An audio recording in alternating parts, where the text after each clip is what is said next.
Hello दोस्तों, welcome to Vidya home. आज हम आपके लिए लाए हैं कॉन्स्टिट्यूशनल लॉ ऑफ इंडिया में क्या राज्य नागरिकों के मूल अधिकारों को निलंबित कर सकता है।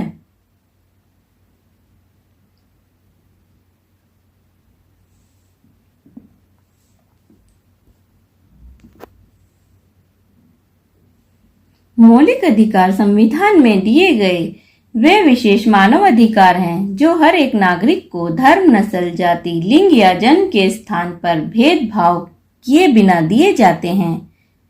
भारतीय संविधान के 33 भाग में नागरिकों के मौलिक अधिकार हैं जो अमेरिका के संविधान से प्रभावित हैं। मौलिक अधिकार व्यक्ति के नैतिक, भौतिक और आध्यात्मिक विकास के लिए अत्यधिक आवश्यक हैं। जिस प्रकार जीवन जीने के लिए जल आवश्यक है, उसी प्रकार व्यक्तित्व के विकास के लिए मौलिक अधिकार आवश्यक हैं। मूल अधिकारों का निलंबन कैसे होता है? संविधान में मूल अधिकारों की शक्ति असीमित नहीं है। इन अधिकारों पर तर्क संगत प्रतिबंध लगाए जा सकते हैं। अनुच्छेद 13 के अनुसार राज्य द्वारा पारित ऐसी सभी विधियां अवैध और असंवैधानिक होंगी जो संविधान के भाग 3 में दिए गए मूल अधिकारों को किसी भी तरह कम करते हैं। फिर भी संविधान में उन परिस्थितियों का वर्णन है जहां राज्यों को यह शक्ति प्राप्त है कि वह सार्वजनिक हित में नागरिकों के मूल अधिकारों को निलंबित कर सकते हैं या अधिकारों की शक्ति को कम कर सके। निम्नलिखित दशाओं में अधिकारों को निलंबित किया जा सकता है। नंबर 1, सशस्त्र बलों में नियुक्ति, व्यक्तियों के मूल अधिकार।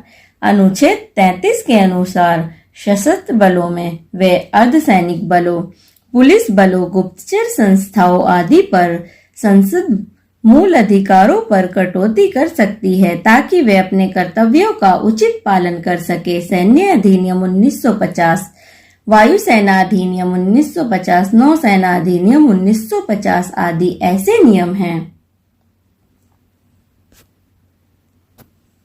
नंबर 2, सेना विधि लागू होने पर नागरिकों के मूल अधिकार। अनुच्छेद 34 उन क्षेत्रों के नागरिकों के अधिकारों पर प्रतिबंध लगाने की शक्ति प्रदान करता है जहां पर सैन्य विधि लागू हो। जहां सेना विधि लागू होती है वहां नागरिकों के मूल अधिकारों का निलंबन हो जाता है। सेना विधि के लागू होने के समय नागरिक न्यायालय समाप्त हो जाते हैं और उनके स्थान पर सैन्य न्यायालय काम करने लगते हैं। सैन्य विधि को किसी क्षेत्र में युद्ध जैसे हालात, दंगे, अशांति आदि के होने पर लागू किया जाता है। इसका उद्देश्य समाज में कानून और व्यवस्था बनाए रखना है। अनुच्छेद 34 के प्रावधान अनुच्छेद 352 के राष्ट्रीय आपातकाल की घोषणा से भिन्न है। नंबर 3, संविधान में संशोधन द्वारा मूल अधिकारों पर प्रभाव। संविधान के अनुच्छेद 368 के अनुसार संविधान में संशोधन करके मूल अधिकारों को कम या खत्म किया जा सकता है। शंकरी प्रसाद बनाम भारत संघ 1951 वाद में निर्णय दिया गया कि अनुच्छेद 368 के तहत संविधान के मूल अधिकारों में संशोधन करके कम किया जा सकता है। फिर गोलकनाथ बनाम पंजाब राज्य 1971 के वाद में उच्चतम न्यायालय ने शंकरी प्रसाद बनाम भारत संघ मामले के निर्णय को पलट दिया और कहा कि संसद अनुच्छेद 368 का प्रयोग करके भाग 3 में दिए गए मूल अधिकारों को छीन नहीं सकती। 24वें संविधान संशोधन में संसद ने गोलकनाथ बनाम पंजाब राज्यवाद में दिए गए उच्चतम न्यायालय के निर्णय के प्रभाव को समाप्त कर दिया। उसके बाद केशवानंद भारती बनाम भारत संघ 1974 के मामले में न्यायालय ने 24वें संविधान संशोधन को स्वीकार किया, लेकिन न्यायालय ने कहा कि अनुच्छेद 368 की संशोधन शक्ति बहुत अधिक है परंतु असीमित नहीं। संसद अनुच्छेद 368 की शक्ति का प्रयोग करके संविधान के आधारभूत ढांचे में परिवर्तन नहीं कर सकती, किंतु मिनर्वा मिल मामले में खंड 4 और 5 को इस आधार पर असंवैधानिक घोषित कर दिया गया क्योंकि वे संसद को असीमित संशोधन शक्ति देकर संविधान के आधारभूत ढांचे को नष्ट करते हैं। नंबर 4, आपातकाल की घोषणा में मूल अधिकार। संविधान में यह प्रावधान है कि राष्ट्रीय संकट के समय नागरिकों के अधिकारों की अपेक्षा राष्ट्रीय सुरक्षा अधिक महत्वपूर्ण है।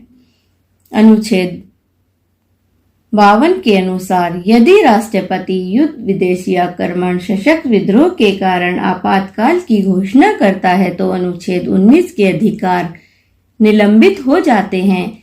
44वें संविधान संशोधन अधिनियम 1978 द्वारा यह स्पष्ट कर दिया गया है कि अनुच्छेद 19 का में दिए गए अधिकारों को केवल देश पर युद्ध या बाहरी आक्रमण के कारण देश की सुरक्षा के लिए संकट उत्पन्न होने की दशा में ही निलंबित किया जा सकता है। दोस्तों, विधि के विषय से संबंधित वीडियो और इम्पोर्टेंट नोट्स के लिए नीचे दिए लिंक पर विजिट करें www.vidyahome.com। Thank you guys.